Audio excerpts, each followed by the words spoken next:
All right. High performance and whole house AV. This is a renaissance area during the COVID. A lot of people were homebound and they did a lot of binge consumption of AV.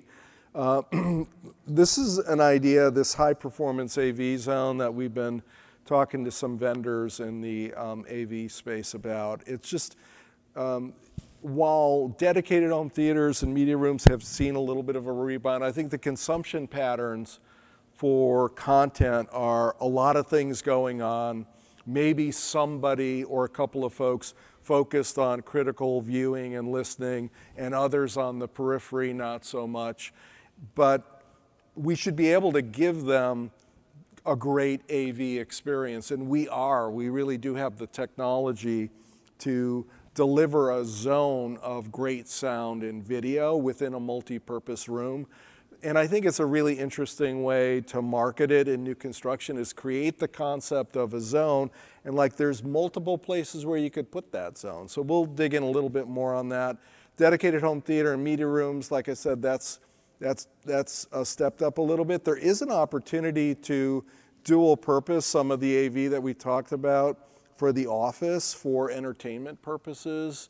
So it becomes a media room. It goes from being a great office studio to a media room, so that's an area. I think multi-room audio is really, folks at Sonos have popularized it in existing homes, and they're playing in the new construction space. But if you live with it, you kind of want it. It's like you got the soundtrack of your life following you around. When you fill up the whole house with music when guests come over, or when you're in kind of party mode even within the family, it's just a great experience. So I think that's solid with growing gradual interest. I think we have architectural video now. We've had architectural audio for 30 years, but now with things like frame TVs, we have an ability to distribute video and even get into the art budget with some of the technology. And then outdoor AV is huge, because outdoor is huge, period. Like I was saying on the high performance zone, so what is that? It's an ultra high definition display or projector and screen. It's surround sound with a sub and spatial imaging. If you don't have a sub, you're just like missing the sound experience. It just provides the foundation. Don't leave subs out. They can be placed within multi-purpose rooms, as we discussed. I think to sell these, we need like reference designs and engineering. We talked about that this morning in our design and engineering session for the high volume folks. Is you got to be able to show what we're talking about better to the consumer for them to bite on it. And then there are accessorization opportunities with lighting and shade control that go with that zone. I did want to dig in a little bit on that. Here's my good, better, best.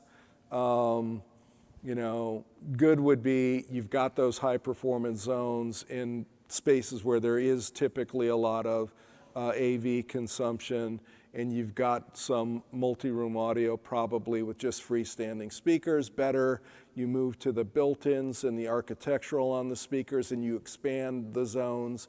And then best would add a dedicated room of some sort. And I like, and I don't know whether you're doing this or not, I like the invisible sound, the quality of the grill-less, speakerless. They just basically are resonating through the wall. That quality has come up, and I think that's a wow on the audio experience side of things. And I think the frame TVs, and we have Samsung here, by the way, too, that can become artwork when they're not a video display, can be more broadly deployed. So I don't know. What do you think? Do you have any commentary to add on this? This is familiar territory. I just think that it's not a lot of work to make a compelling entertainment solution with hidden wires, speakers in the ceiling, and a second zone of audio. And you compare that to going to the electronics store after the fact, and you have the wires running down to your cable box. It's not a lot of work to make a compelling offer. And if you do it in an organized way with some good collateral, I think the sell-through should be good. It just has to be presented early and get some good brands in there, right? The sales team should be, your video, your website should be talking about these design packages purposely designed for the space. Your sales team should be talking about these things. So by the time it gets to the design center or your tech salespeople, you've got enough benefits to get the sell-through. What do the builders say? I'm all about it. I love big TVs and loud music and speakers, all that stuff. So yeah, And your clients love it too? They do. No, I haven't done a theater in years. That's just wasted square footage when now you can have the great sound, you can have the great TV and all that stuff in your living room, and it doesn't look bad. It doesn't take away from the room. So now we get these speaker apertures that are tiny. Yeah. They look just like the can lights, so they sound fantastic. I don't think most of this will ever be, standards, but you've got to have the availability of a robust option packages for this. And that also means taking the time to sit down and think through, okay, well, if we're, going to do multi-room audio, where are the speakers going to go? It goes back to, what we were talking earlier today in Louisville about planning out for some of these things ahead of time. Right. So yes, there is the element of, well, you know what, the integrators are going to take care of that. The integrators are going to sell it, the integrators are going to install it, and we're going to wipe our hands of it. I get that, but on our end as the builder, we do need, to spend some of that time and energy in the process, in the planning for it, so that, it goes in correctly, quickly, and you're not doing the refits and moving ductwork and any of this other stuff. The quality's there, right? You get the benefit of built-in. Yeah. And you got to plan to get that. Particularly if we're doing something like, where it's not a dedicated theater room, well, do you have, a good space where you can get your front, and rear speakers in? Right.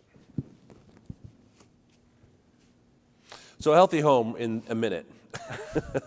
Well, we've got to give Sean some time for his sponsor presentation as well. Yeah. So we were given permission to run over a little. Yeah. So a lot of you, I think yesterday, both groups saw the wellness wheel, environmental, physical, and psychological features.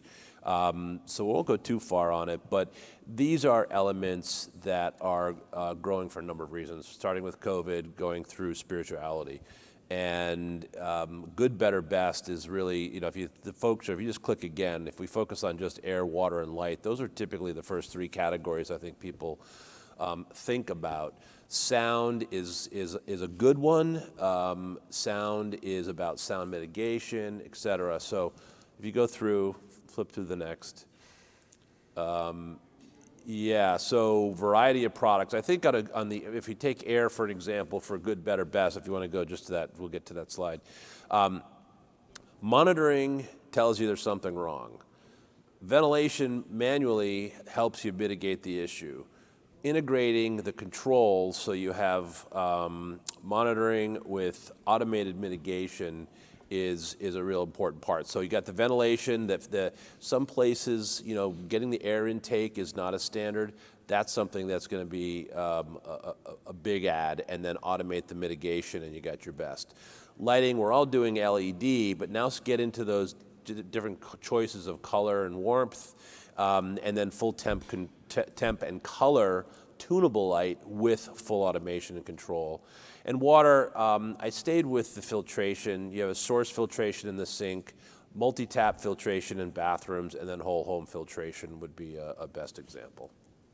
Good stuff. What do you guys think? Are you doing stuff in the healthy home space? Yes, but I'm really excited about the advancements of the whole HVAC system communicating, and I still haven't seen the product yet that fits. But I'm very excited that we're thinking about this and thinking about our ventilation and how's everything talking.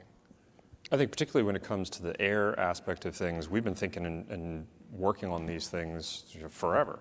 But now all of a sudden, because of market situations with the pandemic, it has some sex appeal for once. So again, it's that new home versus used home. Good luck advertising, what a great healthy home your used home is.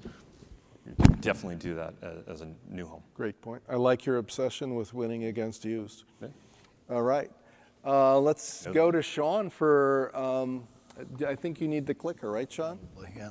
GE is the sponsor of this session. Sean, really, you did a great job editorially, but let's hear a little bit more about what you have to offer builders. So first, thank you all for being here in the session. A lot to take in. So I'm just going to give you a few things on GE. Hopefully, you know, we all make appliances. If you're a current customer, we appreciate your business. Stop by and say hi. If you don't buy anything from us today, stop by and say hi and let us talk to you about how we can help you out. But beyond appliances, you know, we make millions of appliances a year, but from a smart appliance standpoint, we do millions of diagnostic reads. We do billions of communications through our cloud. So very, very robust on the smart side of the applications. And we don't look at it just from an appliance standpoint. We run it across the entire space of our business, through our distribution, through our homes, through our service, and through a new offering of management, which I'll talk about at the end. So a little bit. There we go. Just so a little bit on GE, 650 connected appliances across the portfolio, across almost every offering that we've got. So if you've got a need, we have a product that'll fit it. We believe in an open platform. We know we can't do it all by ourselves. It is powered by our Smart HQ platform, but we work with a lot of different partners. We are into the industry with Matter and HCA to be able to drive this thing even further. And then from a design standpoint, we've got an offering that works for every one of your customers, whether they be super high end or into the mass or the middle market. We've got an offering that will work for them and fit your needs. And then lastly, again, we run this across our business. Smart HQ Pro is our latest offering. This allows you, we really flipped it for the business owner. So if you have anything in a multi-unit space, this allows you to see a fleet of appliances. It also allows, from a service standpoint, for us to give the same type of service that we would give to our factory service technicians to a third-party service technician. So before they think about pulling that refrigerator across that hardwood floor or next to that granite countertop or those custom cabinetries, they can know that it's the freezer fan that needs to be replaced. They've got one on their truck, and they can solve it on the first trip, which is good for them and it's good for your customer, right? We know things are going to happen, and this is our way to be able to try and solve that and make it as easy as possible for everybody. And then I'll finish with a little quick video at the end. I think they'll play it in the back.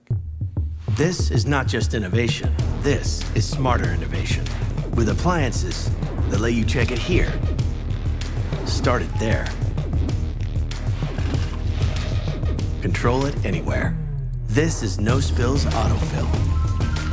And a way to let them know dinner's good to go. This is just the beginning. This is GE Profile. Okay, thank you very much.